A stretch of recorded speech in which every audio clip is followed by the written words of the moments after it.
three missing Montgomery College students continues in Frederick County. And I got to play with your wand. It was great. Definitely fun. Keep going. He did. When you popped in here, what did you hear? He didn't hear nothing. He definitely heard getting it in. Just you guys laughing. getting That's it in. it. Just you guys. Okay, Oh, okay. good. Okay, good. Okay, well, for a little bit of context, Terrell was asking you what I gotta did tell last him. night. No, I was just wondering if they were getting it in. You know, Yeah. it's Valentine's Day. Like, so how are you, Danny? Where are you from? I'm good. Right now I'm living in Kenosha, right between Chicago and Milwaukee. So I'm right in the border of Wisconsin and Illinois, in Kenosha, Wisconsin. Kenosha. That sounds like some place in space. I don't know. That's a weird place.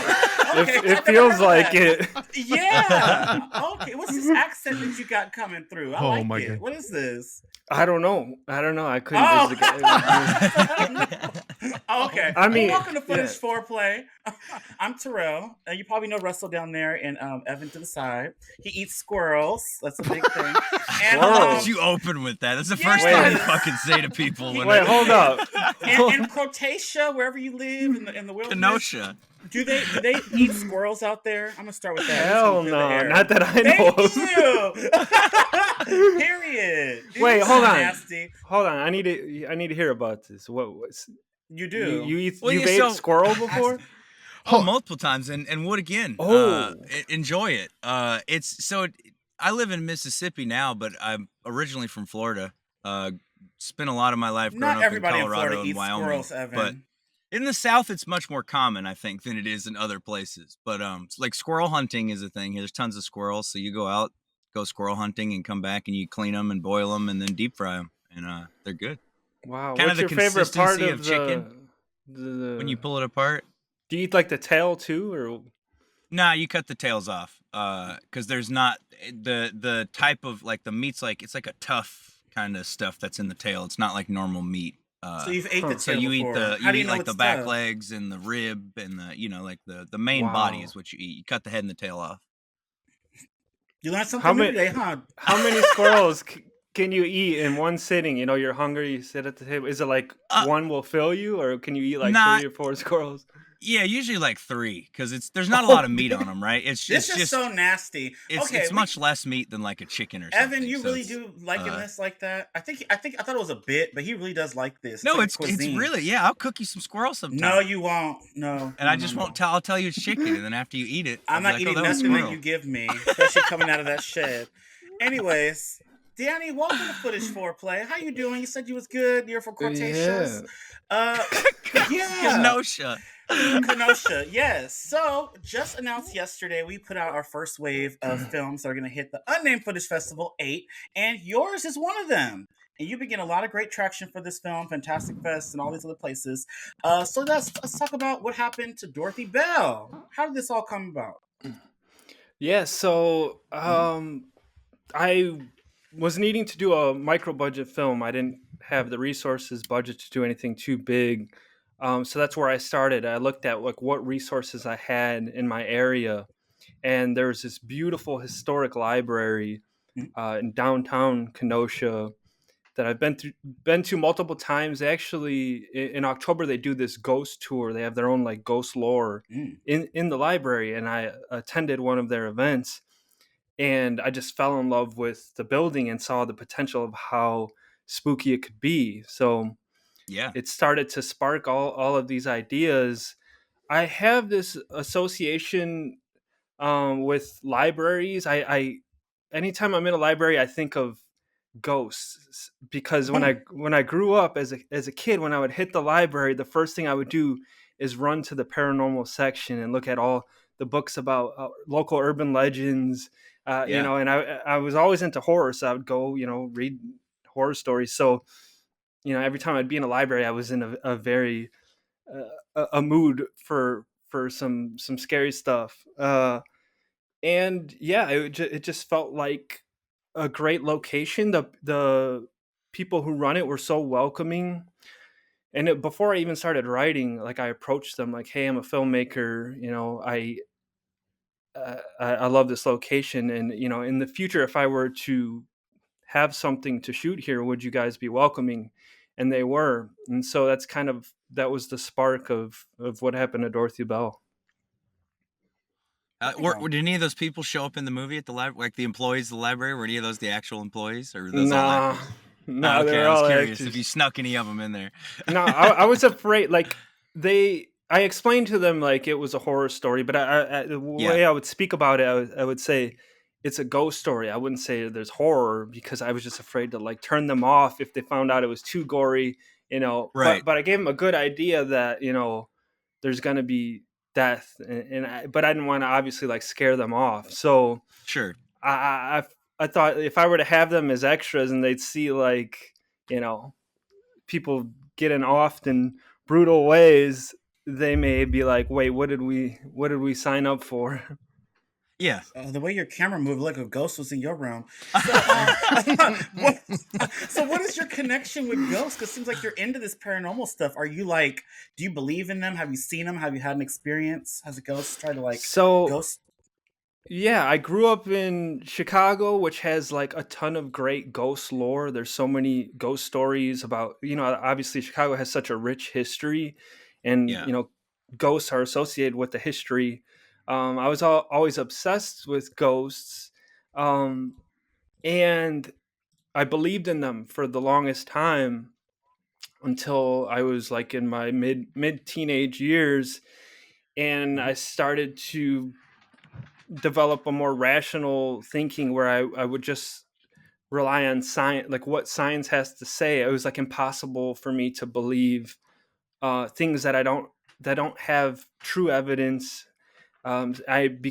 Grew up Catholic, and then I turned agnostic, and at that point I was like hurt because I loved the idea of the paranormal existing so much, and it was heartbreaking. It was like my parents had told me Santa Claus wasn't real all over again. And since then, I've been trying to find ways to believe. You know, I was like, I still look into what there is out there of evidence of the paranormal. I'm still into the ghost hunting shows. It's harder for me to watch now, not being a believer, but it's I still can get sucked in and kind of feel like, you know, maybe there is something there.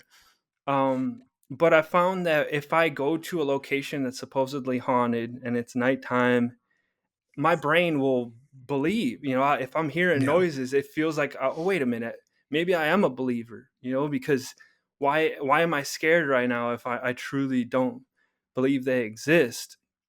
So I don't know. I have this strange relationship with ghosts, and I'm like, every day I'm trying to get closer to believing again, and through storytelling I found a way to get as close as I can with them.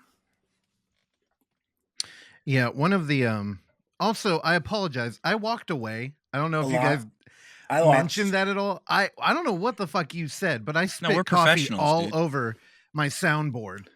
I had to go wipe it. y'all something about eating squirrels. Terrell always comes in hot, dude.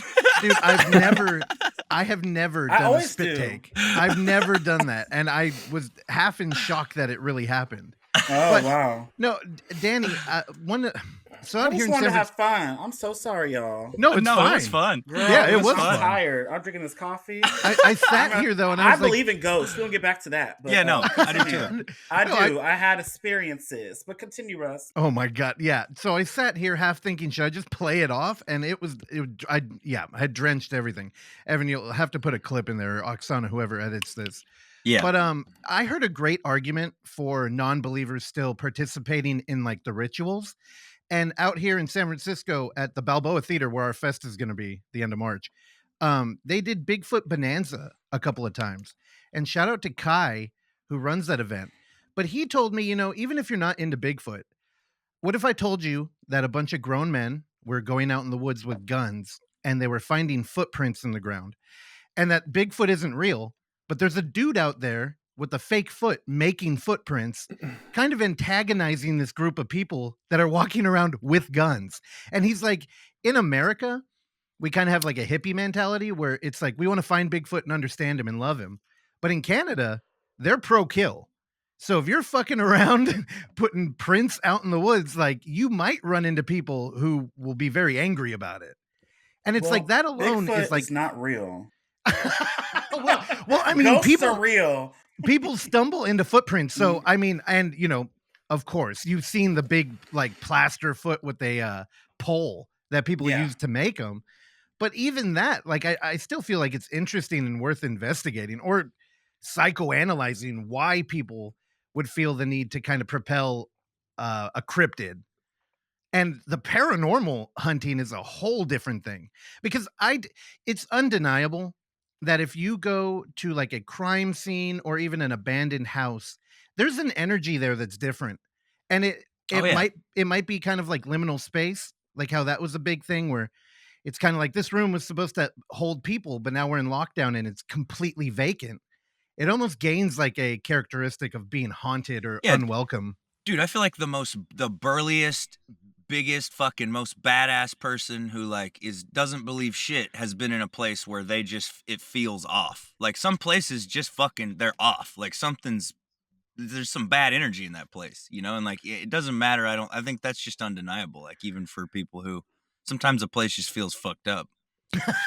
Yeah, and I think that you can kind of feel the history in certain locations, especially older buildings. Like there is some residue there, whether it's like the fact that the building has aged, you just feel that there's history, that people have walked through these halls, and maybe a lot of it's subconscious. I don't know. But yeah, sometimes I feel like I still hear echoes of people who have lived before, and it's just my mind like wanting to learn about what this place was and who walked about. Yeah, are you gonna absolutely? You want to tell your story, Terrell? Again? No. Evan could tell his. I'm like, I know. Have I ever told the window story on the podcast? I'm not sure. I don't think so. I don't know it. Okay, you told a lot of stories. I tune out, so you can do it again. When I lived in Florida, I had just moved down there with my grandparents. I was just out of high school, and I was kind of like, in that youthful rebellious stage. So my parents had kind of like, we're not helping you with college. If you want to go, you got to do it. So I was like, all right, well, I'm gonna move down with my grandparents. My uncle had gotten leukemia at the time, and so he needed help. He had like an exotic bird business down there. So anyway, long story short, I moved to Florida with my grandparents. And like maybe a week after I had moved in or so, it was late one night. Everyone was asleep. I was in my room and I was on the bed playing, I think, solitaire on I have one of those shitty little tablets. It wasn't like an iPad. It was some off-brand tablet. And so anyway, I was sitting there like listening to music and like just hanging out. And I thought I heard like a knock on the window. So I pulled my headphones out because my uncle, he lived out in like a shed similar to what I'm in now. But it was like not connected to the main house, and you want to be like Uncle. And so okay. His didn't have the washer and dryer in it. It was two separate. He had to go to another building. So mine's a little nicer, Wow. But yeah, so I thought it was just him coming to get my attention because the door was locked. My grandparents were asleep and stuff. And I'm like, oh, he's trying to be quiet. He doesn't want to wake me up. He's knocking on the window or he needs to come inside or something. So I just pulled the headphones out and I listened again. I'm like, was that the window? And I hear like actual knocks that time, 3 of them on the window. I'm like, oh, it is him. So I lift up the blinds of the window. And there's nobody outside the window. Like it's just dark out there, and there's nothing. And so I'm like, huh. And then while the blind is still up, bang, bang, bang! Like I mean, huge bangs on the window, and I can see the glass shaking. It's being hit so hard, and I can clearly see that there's nothing standing outside the window. So I'm freaked out. Yeah, I think you did tell this. I remember this story.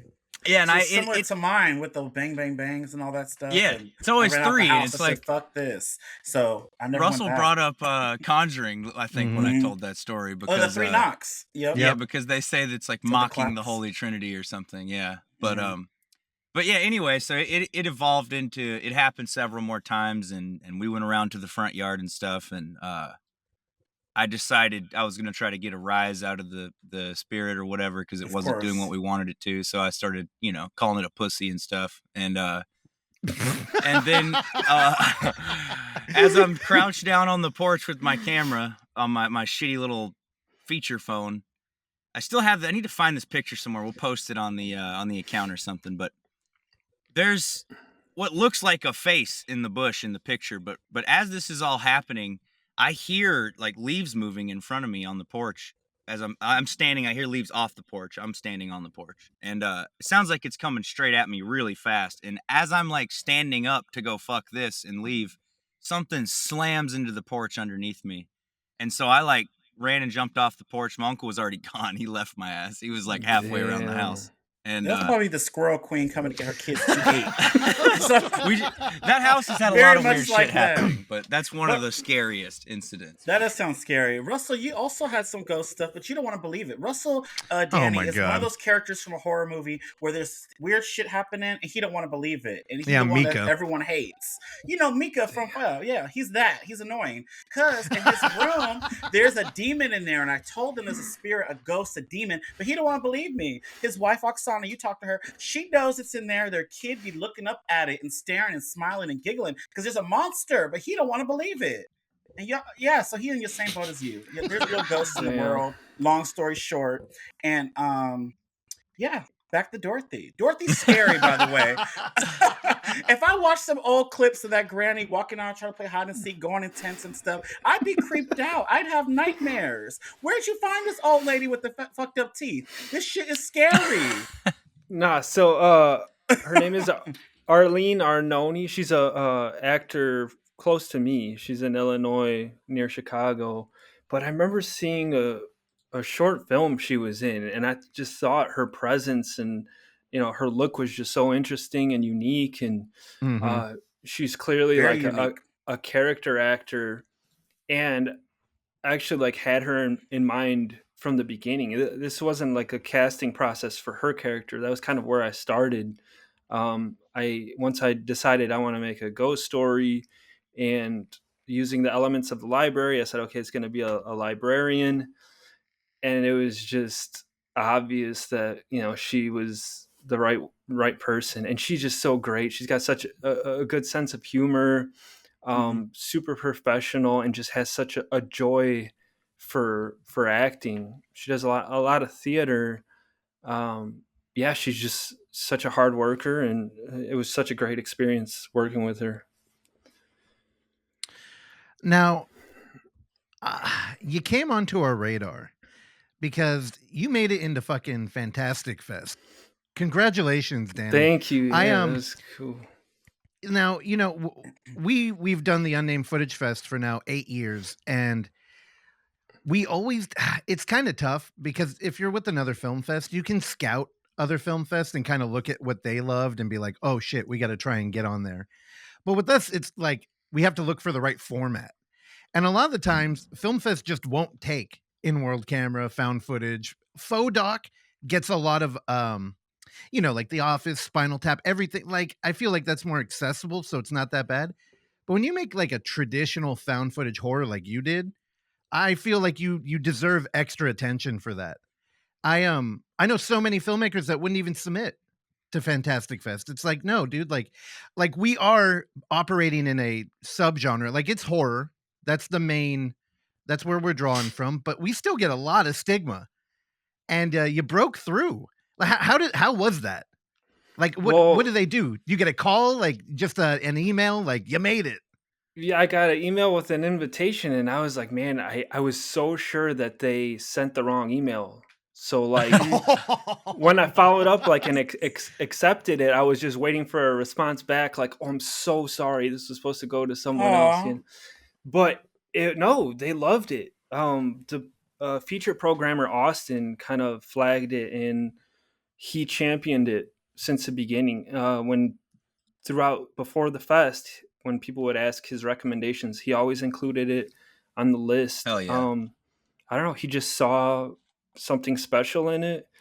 I feel incredibly lucky, and I just can't believe it, especially like being not only found footage, because you're right. There's like this stigmatization. There's a stigmatization with horror, and then found footage is like another layer, you know? Yep. So we got to like break through two barriers to get into like traditional uh, cinema worlds. So yeah, I don't know. I just feel incredibly lucky, man, and it's just still it's hard to believe. Like it doesn't feel real. I don't know. It's weird. We spent practically no money on this, and it was shot like 10 minutes away from my house, and it was Well, kind of it like this doesn't show, dude. backyard. It was like a backyard film, like a true backyard film. Like most of these people I was working with were locals and that were friends of mine, and yeah, it's hard to believe. Well, it's our You, time. yeah, well, and you like I'm notorious on this show for being like, oh, I don't fuck with movies where people go to a place and get bodied by a ghost, and it's always like some usually it's people going into the woods. It's a rip off of some other fucking better found footage movie, Or an and asylum or a hospital or like hats off to you yeah. because I loved What Happened to Dorothy Bell, and because you take a ghost story and you add layers to it that make it more than just people going to a place and getting bodied by a ghost. So I was, you elevated it, and you also, I know you said it was a DIY backyard production, but it doesn't feel like it. It feels polished. It feels, methodical and really thought out. And so I think you crushed it on those fronts, and I think our audience is gonna really fuck with it. Well, thank you. I really appreciate that, and I'm excited to share it with them. Now, how much of your film was scripted? Were you following word by word? Did you do a loose outline and let people explore? It was very planned out. I was a little bit afraid to take an improv route. I do see a lot of benefits in doing improvisation, especially in the found footage world, but um, I don't know. I tend to really, really need like control of the film and all of its elements. Like it gives me anxiety to not be so sure of what's going to happen on the day. So I try to like meticulously plan out everything.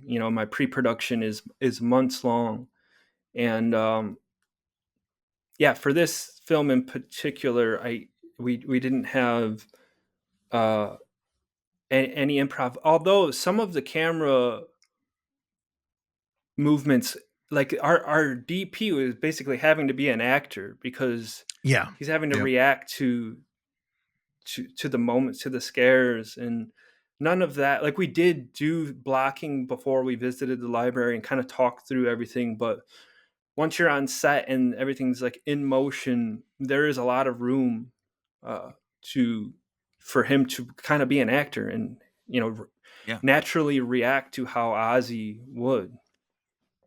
So, when you're looking for a DP and you're making a found footage movie, what are like the qualities you're looking for? Because I imagine you guys have to have like good collaborative energy because most people who get into directing and are good at it kind of can be a control freak. And basically, you have no control at that point. Like, I'm sure there were times where you probably were looking through a monitor, but I imagine you couldn't like be in the room with him. Well, some like the major scares needed to be like the pacing needed to be planned out so specifically that I had to follow behind him and like tap him on the Mhm. shoulder when he needed to turn to look in a direction because all that like sound design would be telling parts of the story that he may not have been able to remember. So like, if there's a noise that he needed to react to, I would have to be there tapping his shoulder. Um, but yeah, I was trying. I needed to find someone with a strong like run and gun kind of Hell yeah. experience and style.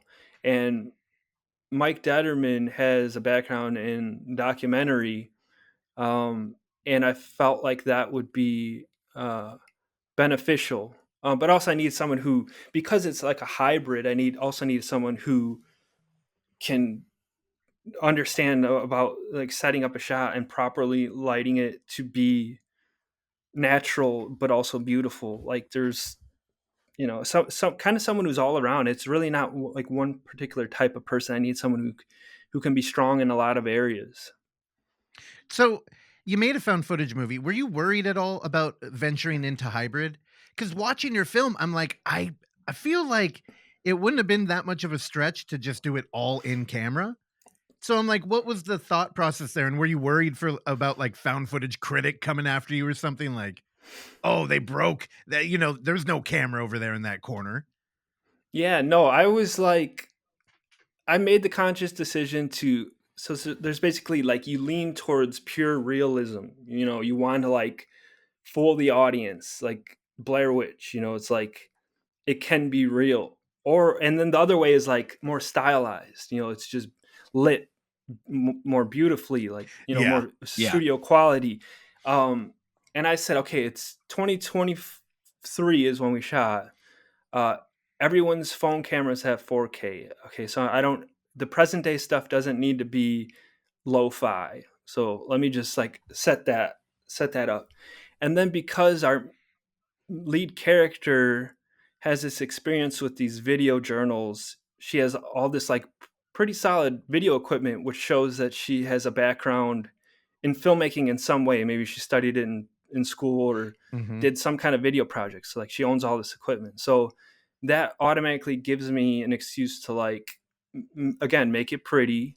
And then setting up multiple cameras in the first video journal gives me an excuse to like have coverage and be able to like switch from camera to camera.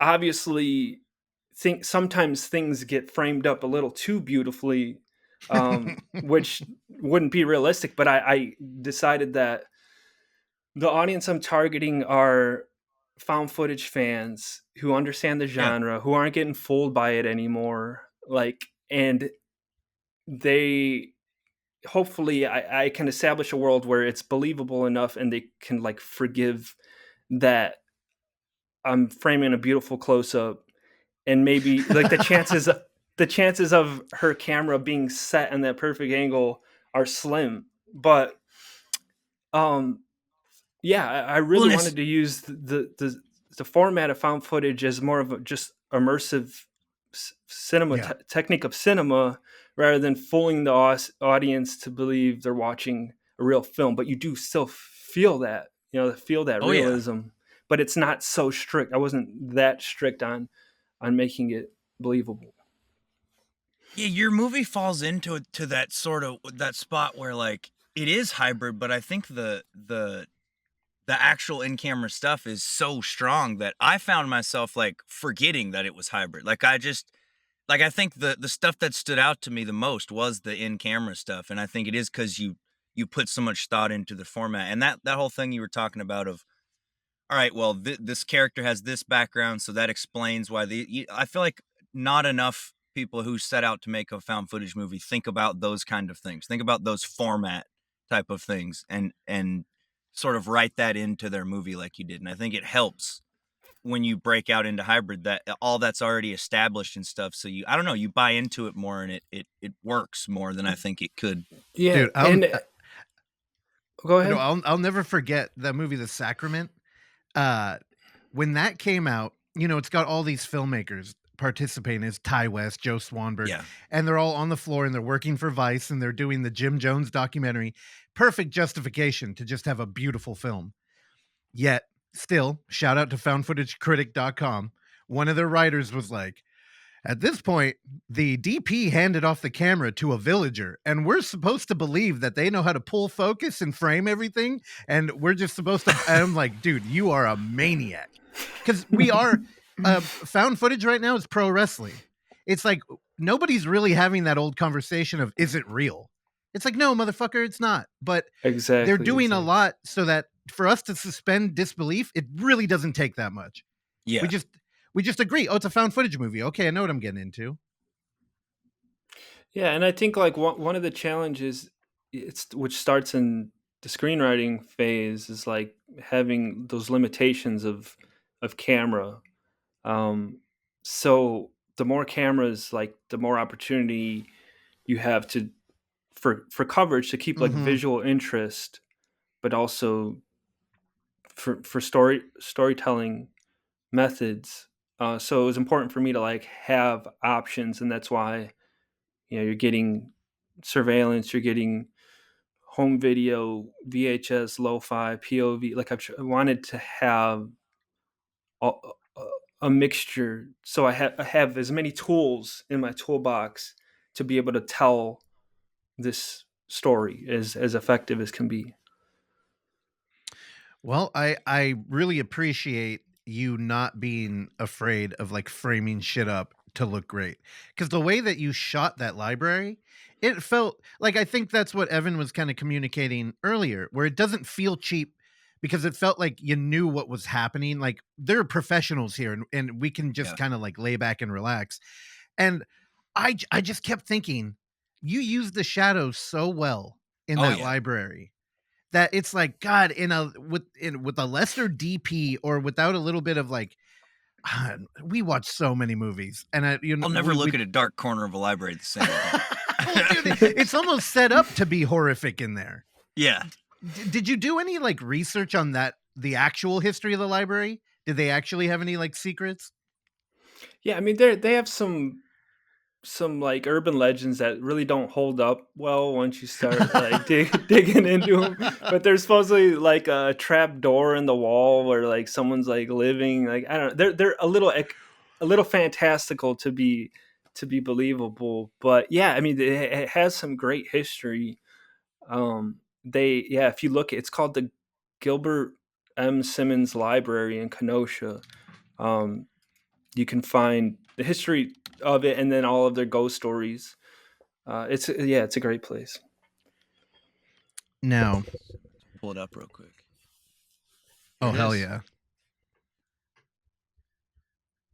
You can't look, like, dude, it's wild seeing these pictures and be like, yeah, that's where the movie was at. They all look like they Yeah. would be exposition for like a documentary on like how people were like killed there or something. Like especially Yeah, those black and right. white ones at the bottom. Yeah. Dude, Beautiful what building. a great location. Yeah. You you know, Absolutely. Russell, you were talking about how he wasn't afraid to kind of do different things. One thing I was thinking about while I was watching is you weren't afraid. You know, a lot of these movies, either A, they're afraid to employ visual effects, or B, when they do employ them, they're bad. And I think you know, conquered both of those things here, because there's a lot of visual effects, and I think for the most part they all land. Like they all feel like they're in the camera, and they all feel, you know, believable and authentic. And what were you nervous about that, with it being a found footage movie, about going too hard with the VFX and you know, either it not turning out good or it turning people off? Yeah, there was. I was nervous going in. I have had quite a bit of like VFX experience with After Effects. Nothing like too big, but like I knew going in, I was taking a gamble. Like there's a chance that these VFX shots would not work out. Like most of it was like me just coming up with theories of how things would work. We would shoot it, and if my calculations were correct, it would work out in the end. Like the table scene, I'm not going to spoil it, but like Yeah. that was one that took a lot of great planning because there was lots of plates. So there was just multiple layers that I had to like connect, and everything had to be right. And yeah, I mean, there's a lot of like very subtle, which I don't expect every viewer to even catch. There's some little bits of paranormal activities throughout the film that are so subtle that some people may not catch, or you may need to like rewatch to catch. And I like that idea. I like the idea of like having these little kind of Easter eggs sprinkled throughout, and the Yeah. people who do find them, they feel special. Like wow, like I guarantee like half the people I'm watching this film with didn't just see that, and that makes it feel like true, like a true like ghost evidence. Basically, it's like something you really got to like zoom in on to see. It's not like Yeah. Which is crack for found perfectly. footage fans. Yeah, it's not like so perfectly zoomed in on. Like the audience is like spoon fed this ghost. It's like you got to be active. You got to be scanning that frame and be paying attention. You got to be leaning forward, or you can miss it. This film is meant for the audience to participate in and not just like lay back and get force fed the scares and all of the little bits. Yeah, Yeah, this or is be not what sitting on Netflix your is phone. making now. Background movies. Yeah, you gotta pay attention. Second screen. Yeah, All yeah, right. what they called it. Yeah, They used some yeah. kind of term in that article So- about how they were making it as background shit. So I'm a huge Nightmare on Elm Street fan. My favorite franchise. Freddy Krueger's everything. So you got Lisa Wilcox in this movie. Hell yeah. Alice. She survived a Nightmare on Elm Street not once but twice. And Freddy didn't kill this bitch. She went on MILF Manor. But how did you get her in this movie? And how was it like working with her? Yeah, so my friend Jason Paul Collum, who lives in the town beside me, he is a filmmaker as well. He did a lot of stuff in the 90s. He did a lot of documentaries, and one of them was like Screaming in High Heels. Like he did a documentary about like scream queens, and he's like obsessed with that world. And yeah, he has a lot of connections with big actors, actresses from the 80s in particular. He's in love with that time period. And yeah, I was just talking with him about it, and he recommended her. He said that he was hoping to work with her in something that they've been in touch. So he connected me with her, and then I sent her the screenplay, and she was all game for it. She's so great to work with. Aw. So incredibly professional, talented. She takes direction so well, brings so much of her own ideas to the table. She does good research. She understands the character. She cares about the films. She does. And yeah, all of the good qualities that you would want in an actor Lisa Wilcox has. And that's probably something you can't always expect from somebody of her caliber, too. You know, like somebody who's done that What many the fuck movies. does that mean, dude? Could easily, I mean, they could easily walk in there and be the most nightmarish fucking diva you've ever worked with. You know, and so it sounds like she was a breeze to work with. So that's, you know, that's badass. Absolutely, yeah. Danny, I gotta say, you did a good job. So me and Terrell, you know, again, big Lisa Wilcox fans over here, but we've kind of just been watching her resurgence and like coming on MILF Manor. It was like, what the fuck are you doing? And we met her. She came out to the Balboa where I almost said where your movie was going to play, which people would pick up on scheduling then. So I'm not. She came out and we watched her Nightmare on Elm Street there. And it was hard to read her. It felt like she was pivoting into her reality TV phase. Yeah. And it's kind of like a social media, like I'm not really acting anymore. Now it's just me, and which is cool. I mean, fuck. I mean, I watched MILF Manor. Yeah, I got them to watch it, Danny, because I was just so into this. And she was a replacement. I didn't even know she was on the show, right? Like because she teased it at the event he's talking about. She's like, oh, I have a new show coming out. I can't say what it is. As she's twirling around this little black dress she got on Amazon for $12, she told us. And then we found out it was MILF Manor. She talked about she hooked up with this 26-year-old. That's what I was alluding to, because I was like, you kind of young looking. So I was like, oh, you got Miss Lisa. She might have been young. Anyways, so it was interesting to see her on there with her son, because in MILF Manor, it was about the moms and their sons looking for love.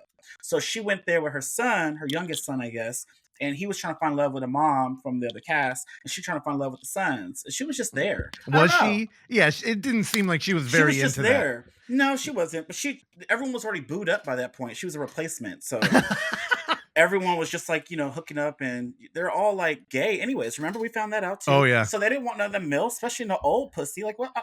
Anyway, so it was a crazy experience. It was a great show. I'm sorry, Danny. You probably think I'm crazy, but no, Danny. But the thing, you're right. But the thing is, when she was in your movie, it's like, oh, what is that? She was so different. Yeah, so that's what I was getting at. So in the movie, it was like a whole different, right, back to acting. She was like the little professor. She was doing her thing. She was good. Ozzy, yeah. And I liked her in that. It was really good. So I was like, oh, well, you got Lisa Wilcox, and she did really good in this, coming from MILF Manor and all this other craziness she was doing. So, yeah. But it's incredible.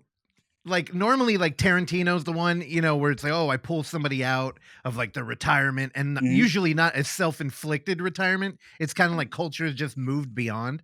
And I just want to say, like, me and Terrell will get together and be catty about these kind of actresses. And I was watching, and I'm like, holy shit. No, she still wants to play ball. Yes, you And do. I mean, hey, congratulations, dude. I really thought she was great in this movie. Yeah, I'm just so proud of her and everyone who worked on the film. I think everyone was really on their A game. So, and it was great to see her. Yeah, see her perform. There's at some point you're sitting behind the monitor and you're like, everything comes into perspective. There's Lisa Wilcox there. Like, I grew up on the Nightmare on Elm Street films.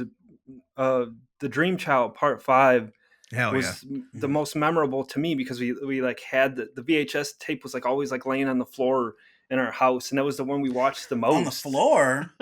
Well, I mean, like it was not on the shelf. You know what I'm saying? Like, we watched it so much, it was always out. Ghost did that too. Oh, I get what you're saying. Oh, okay. Yeah. So yeah, I mean, and then just thinking like when I was a kid, like this would be a dream. Like, I would never know that when I grow up, like I'd be working with people from films that I've adored for so long. Yeah. So go ahead, Terrell. Oh no, I was just gonna ask about where'd you start? Because I think you started with your YouTube, right? Your YouTube brand. Like, how did that all come about? Because I was looking into that as well. You put a lot of short films and things like that on there. So I started actually doing like skateboarding videos with my brother on my grandpa's like big, like full VHS tape camera. Thing was like heavy, lugging it around, trying to like record my brother. And then we started making like these little horror spoof, like scary movie type skits. It was hard for me to like think that I could make something serious because of obviously I had no technical skill.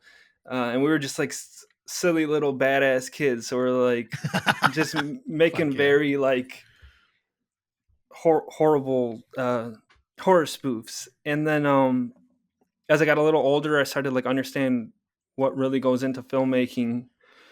And then I started to take it serious and started making like short films that had more of a serious tone. I went to film school for a little bit at the Art Institute of Wisconsin. And yeah, once I felt confident enough to take on a feature, I did. I started with an anthology, so it helped like ease my way in. It was technically like short films that were in the end were intended to be put together for a feature. And then Dorothy Bell was like my first traditional, even though it's found footage, it was like my first traditional narrative film. Okay. I love that you came from skateboard videos. Dude, right? That's one of my favorite. Like, I still watch old skate videos all the time. So when you were with your brother, were you kind of like, I also did that, where I had like one of those old video shoulder mount cameras, but like I couldn't fucking ollie. Like, the best thing I had ever done was like a rock and roll to fakie in a pipe, and I tried to recreate it and I fractured my elbow. Like, I just bailed all the time. But it kind of gave me like an in to like this to hanging out with the people. Like, were you like that, or could you like hold your own? So I have this horrible fear of heights, so I can't do like stairs. I wouldn't do like handrails or anything. I would be all like flat ground tricks. I was like the Rodney Mullen kind of dude. Oh hell yeah, dude. Yeah. But so it made sense that okay, I'm gonna like be the camera dude. I'm not gonna be doing a 10 set staircase, Yeah. And I was just always into the camera. I found it fascinating. There's like video footage of me, and I think this was inspired from like the opening of Dorothy Bell, where Ozzy comes to the camera and says, "Can I hold the camera?" But I have like home video of me at like 2-3 years old. My brother-in-law is holding the camera, and I'm like right in the lens, like asking him to like use it. Do you guys have the fisheye on it? No, well, back then, no, we didn't have a fisheye. But yeah, when I was doing the skateboarding videos, absolutely, it was like a little adapter filter that like stuck into the into the camcorder. So, what was your YouTube career like? Like, how do you feel about it now, too? Now that you've had a feature play at Fantastic Fest, like, is that a thing you kind of like hide, or are you like the Racka dudes and you love like, hey man, we've been making movies the whole time, and now you're just finding out about us? Yeah, I'm not like as proud of it because I started so early, like doing YouTube stuff, and it was pretty much just like my basic education or like my learning is all like shown there. So it's like early Yeah. short films, and then I would Are you like. gonna go delete it? I mean, I've already 'Cause it was great privated. when I Oh, privated I a couple. No, just a couple of them. Just a Because couple when I of the, brought it the bad up, ones. your face looked like, oh, why is he bringing up YouTube? But I do YouTube. Russell loves Yeah. YouTube, so that's why I brought it up. But I thought that was, I don't know, I think it's cool that your start. And Yeah, now no. see where you are now. Yeah. I'm sure over time I'll be more forgiving of what I was doing, but like now I'm like I want people to like see the best version of me right now because I'm still like fighting to like get stuff made and create a career, create my name, so it's like someone's like, oh, they heard about me, let me go like Google him, and the first thing they watch is like this little short when I was a teenager. It's like, Yeah. and then they think like that represents what I'm doing. It's like, it's a little bit hard, but yeah, once I'm like more established, I guarantee I'll be like, yeah, of course, like this is where I started, this is, but right now I'm like, just please watch my new stuff first before you go there. Yeah. I think the easiest way to not have the urge to delete those or private them is to forget the login to that YouTube, and then you're just stuck with those videos there forever. Are you speaking from experience here. right now? Yeah. Okay. Oh my God. All the shitty stuff I made when I was in high school was all just sitting on an old YouTube channel, and I don't know the password, so it's there. What is it? No, that's okay. Go ahead. So Danny, let's pull it up right now. Pull it up. Yeah, pull it up, dude. You want me to pull it up? No. It's horrible. What were you gonna say, Terrell? Oh no, I was just asking because you mentioned that you have new stuff that you're working on. So what can you like talk about any of that stuff that you have that's coming up next? Not yet, because I'm mainly like still writing, and I'm getting to the point where I'm like ready to pitch. But like once things are like officially in development, I think I should be able to talk about them. But like right now, it's a little too early. Okay. But yeah, I want to keep making features in or around the horror genre. There's always going to be some kind of horror if I'm not doing like pure horror.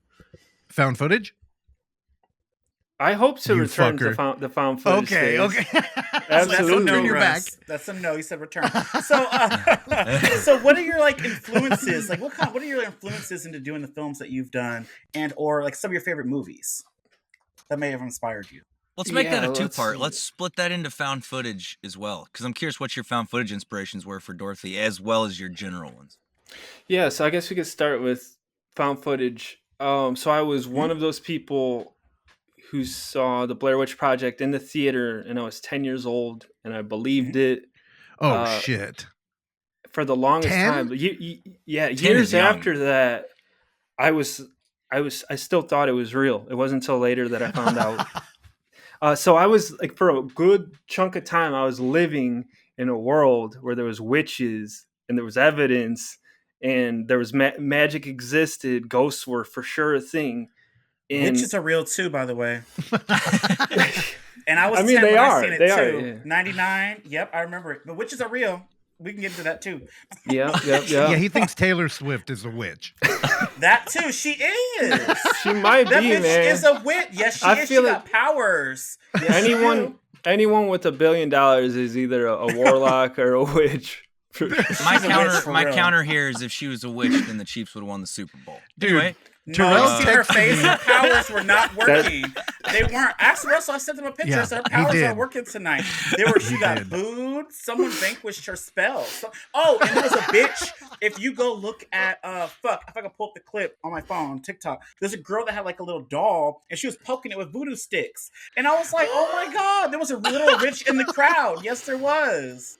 Oh, in the crowd. Yeah, she was just sticking it like this. I'm gonna send it to you. I'm gonna look for it and send it to you. But yeah, after this. But Okay. yeah. Hell yeah. Somebody There's make a a lot of found footage witchcraft. movie about that girl with the fucking voodoo doll and the Yes. Super Bowl. Hell yeah.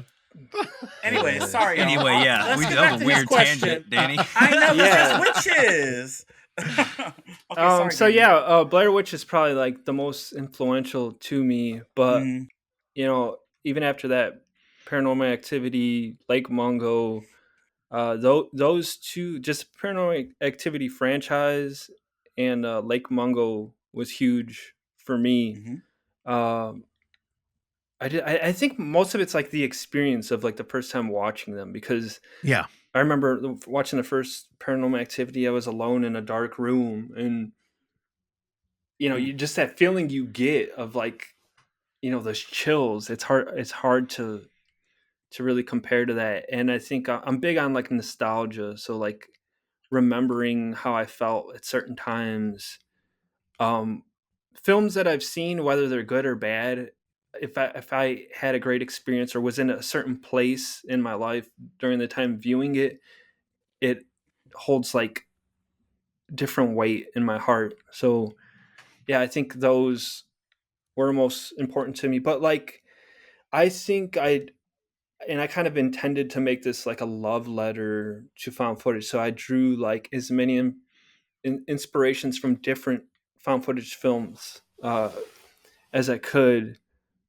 And and I think like doing this like hybrid where it mixes the different formats, uh, I had the opportunity to really pull from many different forms.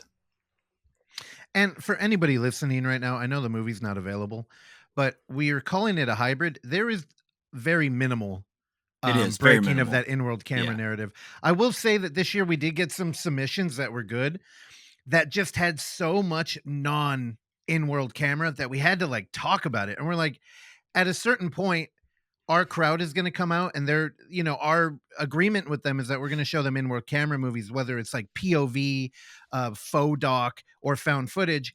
And when we're looking at a 45-minute mark, and it's like, dude, we haven't gone in camera at all. We have to be like, can we represent this type of movie? So let me just, if you're worried about it, there's very minimal. And Yeah, it's almost to the point, if you're not paying attention, you might just be like, oh, there's probably a camera there. yeah, and let me. I guess I should clarify. My When I was saying hybrid, I was kind of referring to the mixture of screen life, Screen POV. I life. know you guys Yeah. have the definition. I'm assuming is traditional narrative versus in camera, like diegetic. Is that kind of how you guys Yeah, define it? it gets very complicated. That's where it to starts. split these hairs. But, Yeah. but I think depending on some movies, you just have to really, like Russell said, split hairs on, you know, It ultimately, intention and all that kind of you stuff. got to break it down. So back in the day, I used to do this with all the fucking metal music I would listen to, where it's like you're trying to divide them up by specific subgenre. And I think it comes down to like two things: technically, like technical application, like a POV movie is just a POV movie. Yeah. Like if we're from a point of view of something, easy. But if you're dealing with found footage horror, it might be 2/3 faux doc, where it's all talking about this tape, and then the last third is the tape. So it's like, what the fuck do you call that? And then you really got to make like some, you know, cultural denominations. Yours, it's a total found footage horror movie. And the screen life elements are just like the icing on the cake. Because you know, if you are, I'm not sure that you are, but if you are a little bit embarrassed about your YouTube career, just know that that translated so well into your film. Yeah. I think whenever you get like studio or like Hollywood people trying to come in and replicate what it might look like for a 20 something to film themselves, they just have no fucking clue. Or like the worst thing is when you get like a found footage horror and there's a vlogger or like a YouTuber, and you're like, have you ever watched a YouTube video? Like it's completely wrong.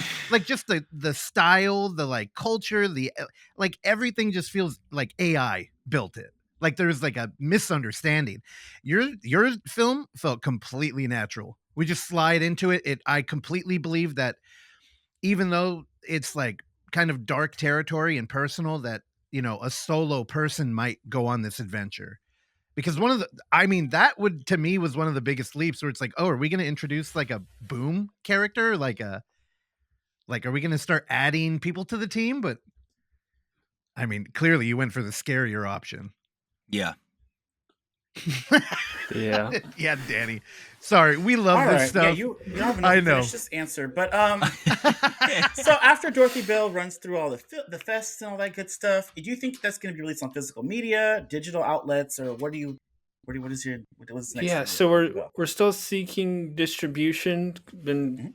having some negotiations with some companies, but we haven't like agreed on terms that we feel strong about. Mhm. But we're hoping by spring or summer to have a release. We're really leaning towards doing a short theatrical tour. Hell yeah. Oh, that'd be And cool. yeah, Yeah. and then I do intend to do a physical release as well.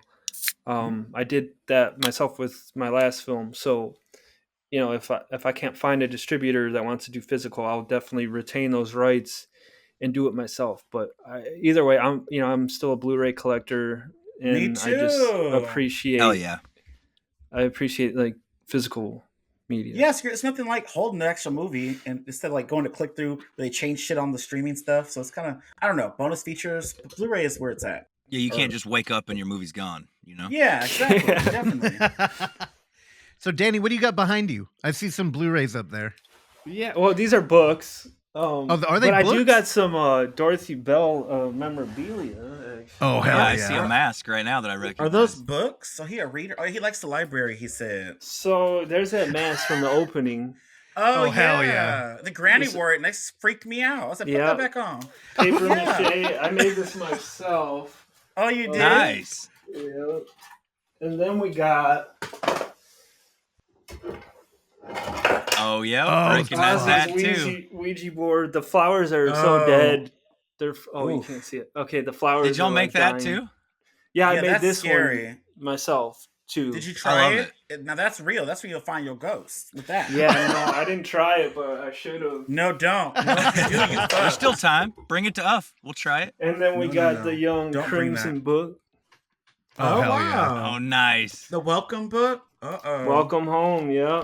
Yeah. So if you Oh, see you it got some cool wiggling, shit. let me know if you see it moving back here. Yeah, when I said that earlier, Yeah, I he didn't looked want to back tell in you that corner. the pages Yeah. were turning earlier. Oh, my God. Oh, well, Dude, this is fun. Yeah. So, what do we have to do to get you to come out to the Bay Area? I really, really want to. Right now, I'm figuring out my financial situation. That's the only thing that's, not made me commit yet. We It's scared like you away, really- didn't we? It's expensive. Man, San Francisco is expensive, bro. Oh, dude, tell us I about look- it. Mm-hmm. Yeah. But yeah, I would love to be there. And I'm still trying my hardest to get out there. I'll know within a week whether I can make it or not. But yeah, it's Okay. only Hell yeah. the financial situation that's holding me back. Cool. Well, Yeah. yeah. Before we go, do you want to plug anything? Any websites, any socials, so people can go like get updates from you and all that good stuff? Yeah, just you could follow us at How Bizarre Pictures on all the socials, or you can go to howbizarrepictures.com.